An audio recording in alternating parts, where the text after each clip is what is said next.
Okay, we can take a death of someone, the death of my sister, my parents. I'm the only one who's left in my immediate family. Okay, so yes, I'm alone in some ways.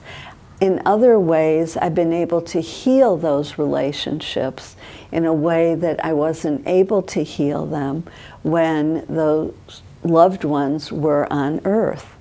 And they are able to help me and show their love for me in ways that they couldn't when they were on earth. Okay, we've all carry stuff with us. We are in, have you heard the concept of earth being a school? Okay, our home is heaven. Our home is on the other side. Earth is where we learn our lessons. So if everything's just, oh, I'm just so happy, life is just perfect, you're not learning anything. And it means that you're not looking at the reality. You're looking at through rose-colored glasses. You're looking at what you want to see and not what in fact is there, because not everything is wonderful. We face what we can call problems, challenges, or opportunities every day. We just do. Some of you had to get over the fear of the weather in order to come here.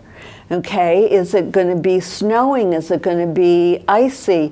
Who knows what's going to happen? Last night there was a tornado watch.